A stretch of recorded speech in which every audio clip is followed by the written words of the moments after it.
ഞാൻ ഈ ഒരുങ്ങി കിട്ടി അങ്ങോട്ട് പോകാന്നായിരിക്കും അല്ലേ. ഞാനൊരു മീറ്റപ്പിന് പോവാണ്. എൻ്റെ പഴയ സ്കൂൾ ഫ്രണ്ട്സ് ഒക്കെ ആയിട്ടൊരു കുഞ്ഞ് ഗെറ്റ് ടുഗദർ.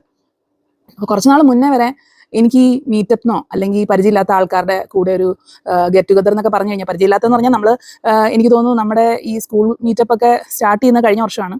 ഏതാണ്ട് 10-25 വർഷം സ്കൂൾ പഠിച്ചിറങ്ങി 10-25 വർഷത്തിന് ശേഷമാണ് നമ്മളെല്ലാവരും കൂടി ഒന്ന് കഴിഞ്ഞ വർഷം കൂടുന്നത്. അതിനുശേഷം ഇപ്പം നടക്കുന്ന 3ാമത്തെ മീറ്റപ്പ് ആട്ടോ. ഇത്തവണ കുറച്ച് പേരേ ഉള്ളൂ, 40 20 പേരേ ഉള്ളൂ. ഓക്കെ. അപ്പോൾ ഒരിടക്കാലം വരെ എനിക്ക് ഇങ്ങനെ ഒരു ഗെറ്റ് ടുഗദറോ അല്ലെങ്കിൽ എന്തെങ്കിലും ഒരു ആക്ടിവിറ്റി ഉണ്ടെന്ന് വെച്ച് കഴിഞ്ഞാൽ ഞാൻ പതിയെ വലിയും. കാരണം ഞാൻ ആലോചിക്കുന്നത്, ഞാൻ അവിടെ ചെന്ന് കഴിഞ്ഞാൽ സിങ്ക് ആവുമോ, അല്ലെങ്കിൽ ഇവർക്കൊക്കെ എന്നെ ഓർമ്മ ഉണ്ടാവുമോ, അല്ലെ ഇവരുമായിട്ട് ഞാൻ അവിടെ പോസ്റ്റ് ആയിട്ട് ഇരിക്കുമോ, നമുക്ക് ഒന്നും സംസാരിക്കാൻ പറ്റാണ്ടാവുമോ, ഇങ്ങനെയൊക്കെ. അതായത് ഞാൻ തന്നെ ആലോചിച്ചിട്ടുണ്ട്, ഞാനിനി എങ്ങാനും വല്ല ഇൻട്രോവേർട്ട് വല്ലതും ആയോ എന്ന്. ഞാൻ എന്നെ തന്നെ മനസ്സിലാക്കുന്നത് അത്യാവശ്യം ഇതിന്റെ രണ്ടിന്റെ ഇടയ്ക്ക് നിൽക്കുന്ന ഒരാളാണ്. ആൾക്കാരോട് സംസാരിക്കാൻ ബുദ്ധിമുട്ടില്ലാത്ത ഒരാളാണ് ഞാൻ എന്ന് തന്നെയാണ് ഞാൻ മനസ്സിലാക്കുന്നത്. ഒരു പരിചയമില്ലാത്ത ആളുടെ അടുത്തും സംസാരിച്ച് തുടങ്ങാനായിട്ട് എനിക്ക് ബുദ്ധിമുട്ടൊന്നുമില്ല. പക്ഷേ ഒരിടക്കാലത്ത് ഞാൻ ഭയങ്കരമായിട്ട് ഉള്ളിലേക്ക് വലിഞ്ഞ് പിന്നെ എനിക്ക് ആൾക്കാരെ കാണുന്നതേ പേടി പോലൊക്കെ ആയി. അപ്പോൾ അതിൽ നിന്നൊരു മാറണം എന്ന് കരുതിയിട്ട് പോലും നടക്കാത്തൊരു അവസ്ഥയിൽ ഇരിക്കുകയായിരുന്നു ഞാൻ. കാരണം നമ്മുടെ ഇവിടെ ബന്ധുക്കളൊന്നുമില്ല. അപ്പം ബന്ധുക്കളുമായിട്ടുള്ള ഗെറ്റ് ടുഗദറൊക്കെ അല്ലെങ്കിൽ അങ്ങനെയുള്ള കാര്യങ്ങൾ വളരെ കുറവാണ്. പിന്നെ വർക്കൊന്നും ചെയ്യാത്തതുകൊണ്ട് അങ്ങനെ ഒരു ഓഫീസിലെ ഫ്രണ്ട്സ് എന്ന് പറയാനായിട്ട് അറിയില്ല. പിന്നെ ഉള്ളത് വല്ലപ്പോഴും കൂട്ടിയിട്ട് നാട്ടിൽ പോകുമ്പോഴത്തേക്കും ബന്ധുക്കളൊക്കെ ആയിട്ടുള്ളൊരു ചെറിയ ഗെറ്റ് ടുഗദറും കാര്യങ്ങളൊക്കെ ഉള്ളൂ. അതും വലിയ തോതിലൊന്നും ഇല്ല, നമ്മുടെ ഫാമിലി പരമായിട്ട് അങ്ങനെയൊന്നും ഇല്ല. സോ പിന്നെ കിട്ടിയൊരു അവസരം കഴിഞ്ഞ വർഷം ഇങ്ങനെ ഒരു മീറ്റപ്പ് ഓർഗനൈസ് ചെയ്യുന്നു എന്ന് പറഞ്ഞപ്പോൾ എനിക്ക് താല്പര്യമില്ലായിരുന്നു. സത്യം പറഞ്ഞാൽ ഇച്ചിരി പേടി, ആൻസൈറ്റി എല്ലാം ഉണ്ടായിരുന്നു. അവസാനം ഞാൻ എന്ത് വരട്ടെ എന്ന് കരുതി പോയി.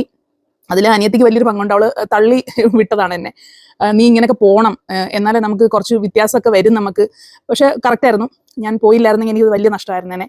അപ്പോൾ കഴിഞ്ഞ വർഷത്തിന് ശേഷം പിന്നെ ഇത് 3ാമത്തെ മീറ്റപ്പാണ്. അപ്പോൾ ഇതും പെട്ടെന്ന് തീരുമാനിച്ചാണ് നമുക്ക് ഒന്ന് കൂടാം. നമ്മൾ കൂടിയത് നമ്മുടെ തന്നെ ഫ്രണ്ടിന്റെ ഒരു കഫേയിലാണ്. ഇവിടെ പേട്ടയിൽ തന്നെയുള്ള കസാമിഗോ എന്ന് പറയുന്ന റെസ്റ്റോറൻറ്റിലാണ് നമ്മൾ കൂടിയത്. നമ്മുടെ കൂടെ പഠിച്ച അനുഷയുടേതാണ് ആ ഒരു റെസ്റ്റോറൻറ്റ്. അപ്പോൾ അങ്ങനെ ആ ഒരു റെസ്റ്റോറൻറ്റും അതിൻ്റെ ആംബിയൻസും ഭയങ്കര ക്യൂട്ടാണ്. അതൊക്കെ ഒന്ന് കാണാം, ആൾക്കാരെയൊക്കെ ഒന്ന് മീറ്റ് ചെയ്യാന്നുള്ള മട്ടിലാണ് നമ്മൾ അവിടെ തന്നെ വെച്ചത്. അപ്പോൾ ഒരു 4:30 തൊട്ട് 6:30 വരെയായിരുന്നു പരിപാടി. അപ്പോൾ ഇതും അവസാന നിമിഷം തലേന്നൊക്കെ ആയപ്പോഴത്തേക്ക് എനിക്കൊരു ഉൾവിളി ഉണ്ടായിരുന്നു, പോണോ വേണ്ടേ, ശരിയാവുമോ. കാരണം തൊട്ട് ഒരു 3-4 മാസം മുന്നേ വേറൊരു ഗെറ്റ് ടുഗദറിന് ഞാൻ പോയി, വലിയ കുഴപ്പമില്ലായിരുന്നു. പക്ഷെ സ്റ്റിൽ പിന്നെയും ഓരോ തവണയും എനിക്ക് പുറകോട്ടൊരു വിളിയാണ്. അപ്പോൾ എനിക്ക് പുറകോട്ട് വിളിയാണെങ്കിൽ കുറച്ചും കൂടെ അകത്തേക്ക് വലിഞ്ഞിരിക്കുന്ന ആൾക്കാരുടെ കാര്യം പറയണ്ടല്ലോ, അവർ ഒട്ടുമേ വരത്തില്ല.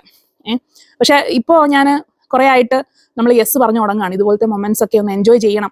അത് ശരിക്കും പറഞ്ഞാൽ ഫ്രണ്ട്സിനെ മീറ്റ് ചെയ്യാന്നുള്ളൊരു ഉദ്ദേശമല്ല, ഞാൻ എന്നെ തന്നെ ഒന്ന് റീഡിസ്കവർ ചെയ്യാൻ വേണ്ടി പോകുന്നത്. എൻ്റെ പഴയ ഒരു എന്നെ തന്നെ ഒന്ന് കാണാൻ വേണ്ടിയിട്ടാണ് ഞാൻ ശരിക്കും പറഞ്ഞാൽ എന്നെ വലിച്ചുകൊണ്ട് ഞാൻ ഇതിനൊക്കെ പോകുന്നത് കേട്ടോ. അപ്പോൾ ഇത്തവണ നമ്മൾ ഓണത്തിൻ്റെ കുറച്ചടുത്ത് നിൽക്കുന്നത് കൊണ്ട് ഒരു ചെറിയ ഓണാഘോഷം പോലെ പ്ലാൻ ചെയ്യാം എന്നുള്ളതായിരുന്നു. അപ്പോൾ അനുഷ നമ്മൾ ചെന്നപ്പോൾ തന്നെ അത്തപ്പൂക്കളമൊക്കെ റെഡിയാക്കിയിട്ടുണ്ടായിരുന്നു. പിന്നെ ആൾക്കാരൊക്കെ ഓരോന്നായിട്ട് വരാൻ തുടങ്ങി. അപ്പോൾ നമ്മളെല്ലാവരും എത്നിക് വെയർ ഒക്കെ യൂസ് ചെയ്യണം, അല്ലെങ്കിൽ സാരി കൊടുത്തിട്ട് വരണം എന്ന് പറഞ്ഞതുകൊണ്ട് കുറേ പേരൊക്കെ സാരിയിലായിരുന്നു. ഞാൻ ആദ്യം കേരള സാരിയൊക്കെ എടുത്തു വെച്ചെങ്കിലും പിന്നെ അത് കൊടുത്തുകൊണ്ട് ഈ കർക്കിടകത്തിൽ പോകാനുള്ള മടി കാരണം ഒരു ഓണം ലുക്ക് വരുന്ന ഒരു ക്രീം സാരി എടുത്തിട്ടാണ് ഞാൻ പോയത്. ഓക്കെ. പിന്നെ ചെന്ന് കഴിഞ്ഞാൽ പിന്നെ നമ്മൾ പെട്ടെന്ന് അങ്ങ് ബ്ലെൻഡ് ആവും കേട്ടോ. അത് ഞാൻ എപ്പോഴും വിചാരിക്കുന്നതാണ്, എനിക്ക് ഇവരുമായിട്ടൊക്കെ നടക്കുക. കാരണം നമ്മൾ വാട്സപ്പ് ഗ്രൂപ്പിലൊക്കെ കാണുമ്പോൾ സംസാരിക്കുമ്പോൾ നമ്മൾ വിചാരിക്കും നമുക്കിതൊന്നും സെറ്റ് ആകത്തില്ല. പക്ഷെ അവിടെ ചെന്ന് കഴിയുമ്പോൾ ആരെങ്കിലും ഒരാൾ കാണും. അപ്പം എന്നെ അത് പതുക്കെ ഇങ്ങനെ, സത്യം പറഞ്ഞാൽ ഈ 20 പേരിൽ ആരെയും തന്നെ ഡീപ്പായിട്ട് എനിക്ക് അറിയത്തില്ല. എനിക്ക് ഇതിൽ 1-2 പേര് മാത്രമാണ്, നമ്മൾ അതും വലിയ കണക്ഷനൊന്നുമല്ല, 1-2 പേരോട് മാത്രമാണ് എനിക്ക് വരാനൊരു മടിയുണ്ടെന്നൊക്കെ പറയുമ്പോൾ അവരെ എൻകറേജ് ചെയ്തിട്ട് പാടെ എന്ന് പറയുന്ന കുറച്ച് പേരേ ഉള്ളൂ. പിന്നെ ബാക്കിയുള്ളവരൊക്കെ അവിടെ ചെന്നിട്ട് നമ്മളങ്ങ് ഇവരുടെ വീട്ടുകാരി എന്താ, എവിടെയാ വർക്ക് ചെയ്യുന്നേ, അല്ലെ വർക്ക് ചെയ്യുന്നുണ്ടോ, ഇതൊന്നും നമുക്കറിയത്തില്ല. ചുമ്മാ ചെല്ലുക, നമ്മൾ ഓട്ടോമാറ്റിക്കലി ആ ബാക്ക് ടു സ്കൂൾ ഡേയ്സ് പോലെ ആവും കേട്ടോ. അത് ഞാനിത് പറയുന്നതിൻ്റെ റീസൺ എന്ന് വെച്ച് കഴിഞ്ഞാൽ, ഇതിനൊക്കെ പോകാൻ മടിയുള്ള ആൾക്കാർ നിങ്ങൾ അമാന്തിച്ച് നിൽക്കരുത്, പോകണം. ചെന്ന് കഴിയുമ്പോഴേ അറിയത്തുള്ളൂ നമ്മളത് ഇത്രയും നാൾ മിസ്സാക്കി കളഞ്ഞു എന്നുള്ളത്. ഓക്കെ. പിന്നെ എനിക്ക് ഇപ്പോൾ നമ്മൾ സംസാരിക്കുന്ന സംസാരങ്ങൾ, അതായത് പണ്ട് നമ്മൾ സ്കൂളിലെ സമയത്തൊക്കെ നമ്മൾ സംസാരിക്കുന്നത്, ഓരോ കാലഘട്ടത്തിൽ നമ്മൾ ഓരോന്നാണ് സംസാരിക്കുന്നത്.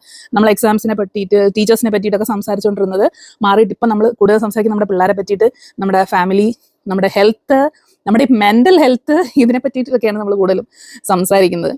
കാരണം ഇപ്പം നമുക്ക് ഇമ്പോർട്ടൻ്റ് ആയിട്ടുള്ള കാര്യങ്ങളാണ്, ടോപ്പിക്സ് ഇങ്ങനെ മാറിക്കൊണ്ടിരിക്കുകയാണ്. അതുപോലെ വേറൊരു കാര്യം മനസ്സിലാവുന്നത്, നമുക്ക് കുറച്ചും കൂടി ഡീപ്പായിട്ടുള്ള കൺവെർസേഷനിലേക്ക് പോകാനും നമുക്ക് വലിയ ബുദ്ധിമുട്ടൊന്നുമില്ല. കാരണം ഇപ്പം ഞാൻ പറയുന്ന കാര്യങ്ങൾ അതേ സെൻസിൽ തൊട്ടപ്പുറത്തിരിക്കുന്ന ഒരു പരിചയമില്ലാത്തെന്ന് വെച്ചാൽ എൻ്റെ കൂടെ 10-25 വർഷം മുന്നേ കണ്ടിട്ടുണ്ട്, കൂടെ പഠിച്ചിട്ടുണ്ട്, പക്ഷെ അന്നത്തെ ആളല്ല ഈ ഫ്രണ്ട് ഇരിക്കുന്നതെങ്കിൽ പോലും അയാൾക്കത് മനസ്സിലാവുന്നുണ്ട്. ഒരു ജഡ്ജ്മെന്റ് ഇല്ലാതെ, ഒരു കോമ്പറ്റീഷൻ ഇല്ലാതെ ഭയങ്കരമായിട്ട് അത് കേൾക്കാനായാലും അത് ഫീൽ ചെയ്യാനും അവർക്ക് പറ്റുന്നുണ്ട്. കാരണം നമ്മുടെ അതേ സ്ട്രഗിൾസിൽ കൂടിയാണ് ആ നേരെ ഓപ്പോസിറ്റ് നിൽക്കുന്ന ആളും കടന്നു പോയേക്കുന്നത്. അപ്പോൾ നമുക്കത് പറയാനായിട്ടും അവർക്കത് കേൾക്കാനായിട്ടും യാതൊരു ബുദ്ധിമുട്ടും ഇല്ല. മനസ്സിലായില്ലേ? അപ്പം അങ്ങനെ ഒരു കണക്ഷൻ നമുക്ക് സ്ലോലി ആയി വരികയാണ്. എന്ന് വെച്ച് നമ്മളിതൊരു ഒരു കമ്മിറ്റ്മെന്റ് ആയിട്ടൊന്നും നമ്മൾ എടുക്കുന്നില്ല. ഈ ഒരു ഗെറ്റ് ടുഗദർ, ഈ മീറ്റപ്പ് എന്ന് പറയുന്ന ഒരു കമ്മിറ്റ്മെന്റേ അല്ല. ഇന്നിപ്പോൾ കാണുന്നവരെ ചിലപ്പോൾ ഇനി അടുത്ത 6 മാസം കഴിഞ്ഞിട്ടായിരിക്കും കാണുന്നത്, അല്ലെങ്കിൽ ചിലപ്പോൾ 1 വർഷം കഴിഞ്ഞിട്ടായിരിക്കും, ചിലപ്പോൾ കണ്ടെന്നേ വരത്തില്ല. എങ്കിൽ പോലും നമ്മൾ ഭയങ്കര വർഷങ്ങളായിട്ട് പരിചയം ഉണ്ടായിരുന്ന ആൾക്കാരെ പോലെയാണ് നമ്മൾ സംസാരിച്ച് പിരിയുന്നത്. അതുപോലെ തൊട്ട് ഇന്നിപ്പോൾ കണ്ടു എന്നുള്ളത് കൊണ്ട് ഇനി അത് മെയിൻറ്റെയിൻ ചെയ്യാനായിട്ട് പിറ്റേന്ന് തൊട്ട് മെസ്സേജ് അയക്കണം, പിറ്റേന്ന് തൊട്ട് വിളിക്കണം, അങ്ങനെ ഒരു കമ്മിറ്റ്മെന്റും ഈ വക മീറ്റപ്പുകൾക്കില്ല. അപ്പോൾ അത് ശരിക്കും പറഞ്ഞാൽ ഇപ്പം എന്നെ സംബന്ധിച്ചിടത്തോളം എനിക്ക് ഫ്രണ്ട്സ് അല്ലെങ്കിൽ ക്ലോസ് ഫ്രണ്ട്സ് എന്ന് പറയുന്ന ആൾക്കാരില്ല. എങ്കിൽ പോലും ഞാൻ ഈ ഒരു ടൈപ്പ് ഓഫ് ഗെറ്റ് ടുഗദർ ഞാൻ എൻജോയ് ചെയ്യുന്നുണ്ട്. എനിക്ക് ആൾക്കാരെ കാണുമ്പോൾ ഇപ്പം ഞാൻ വീട്ടിൽ തന്നെ ഇപ്പം നമ്മൾ വീട്ടിലിരുന്ന് വർക്ക് ചെയ്യുന്ന ആൾക്കാരാണ്. വീട്ടിൽ തന്നെ ഒരു മാസമൊക്കെ അടച്ചിരുന്ന് വർക്ക് ചെയ്ത് കഴിഞ്ഞാലേ ശരിക്കും ഇപ്പം നെയ്ബേഴ്സിനെ പോലും കാണാതെ ഒക്കെ വർക്ക് ചെയ്ത് കഴിഞ്ഞാൽ ശരിക്കും പറഞ്ഞാൽ വല്ലാത്തൊരു എനിക്ക് തോന്നും, എനിക്ക് വട്ടായി പോയോ എന്ന് തോന്നും. അതുപോലത്തെ ഒരു അവസ്ഥയിലേക്ക് പോകും കേട്ടോ. അത് ഞാൻ മാറ്റുന്നത് എങ്ങനെയാണെന്ന് വെച്ചാൽ ചിലപ്പോൾ പുറത്തോട്ട് ഇറങ്ങിയിട്ട് ഈ കടയിൽ ചെന്ന് സൂപ്പർ മാർക്കറ്റിലൊക്കെ ചെന്ന് 2-3 ആൾക്കാരെ കാണുമ്പോൾ പോലും നമുക്ക് നമ്മുടെ വീട്ടിലുള്ള നമ്മുടെ മക്കളെയും ഹസ്ബൻഡിനെ അല്ലാതെ വേറെ കുറച്ച് ആൾക്കാരെ കാണുമ്പോഴാണ് നമുക്ക് ശരിക്കും ഞാനൊരു മനുഷ്യജീവിയാണെന്നൊക്കെ നമുക്ക് തോന്നുന്നത് കേട്ടോ. അപ്പം അതുപോലെ ഒരു റീചാർജ്, അതാണ് ഞാൻ ഈ ഒരു മീറ്റപ്പ് ഒക്കെ കൊണ്ട് ഉദ്ദേശിക്കുന്നത്. നമുക്ക് വേറെ കമ്മിറ്റ്മെന്റ്സ് ഒന്നും ഇല്ല, നമുക്ക് കമ്മിറ്റ്മെന്റ്സ് വെക്കേണ്ട ഒരാവശ്യമില്ല, ഒരു ഗിൽറ്റും ഇല്ല. നമ്മൾ ഭയങ്കര കാര്യമായിട്ട് സംസാരിച്ച് പിരിയുക.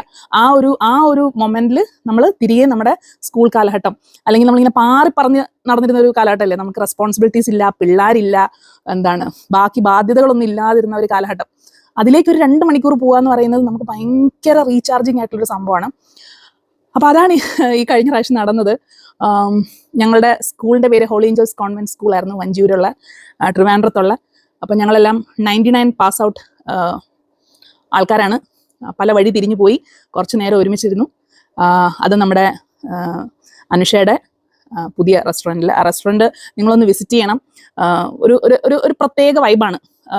ഞാൻ എപ്പോഴും നമ്മൾ പിള്ളേരെ സ്കൂളിൽ നിന്ന് വിളിച്ചിട്ട് വരുമ്പോൾ കാണുന്ന ഒരു റെസ്റ്റോറൻ്റാണ്. ഇതുവരെ കയറിയിട്ടില്ല, കാരണം അതൊരു 4:30-ക്ക് ശേഷമാണ് സ്റ്റാർട്ട് ചെയ്യുന്നത്. പിന്നെ ഒരു നൈറ്റ് വരെ നീളും. അവിടുത്തെ ഡിഷസും ഒക്കെ വെറൈറ്റിയാണ്, നമുക്ക് വേറെ എവിടെയും കാണാൻ കിട്ടാത്ത തരത്തിലുള്ള സംഭവങ്ങളൊക്കെയാണ്. അപ്പോൾ നിങ്ങൾ ഒരു പ്രാവശ്യമെങ്കിലും ഒന്ന് പോയി ഒന്ന് ട്രൈ ഔട്ട് ചെയ്യണം. അപ്പോൾ അത്രേ ഉള്ളൂ. ഇനിയും ഒത്തിരി അധികം മീറ്റപ്സ് ഉണ്ടാവട്ടെ, എന്തെങ്കിലുമൊക്കെ ടൂറും പരിപാടികളൊക്കെ വരട്ടെ എന്ന് ആഗ്രഹിച്ചുകൊണ്ടാണ് പിരിഞ്ഞത്. 6 ആയപ്പോൾ ഞങ്ങൾ പുറത്തോട്ട് ഇറങ്ങിയിട്ട് പിന്നെ ഒരു 7 മണി വരെ റോഡ് സൈഡിൽ നിന്ന് ലാത്തിയടിച്ചിട്ടാണ് ഞങ്ങൾ ഓരോരുത്തരായിട്ട് പിരിഞ്ഞത്. അപ്പോൾ ഒരു അടിപൊളി ദിവസമായിരുന്നു, അടിപൊളി ഒരു സമയമായിരുന്നു, എൻജോയ് ചെയ്തു.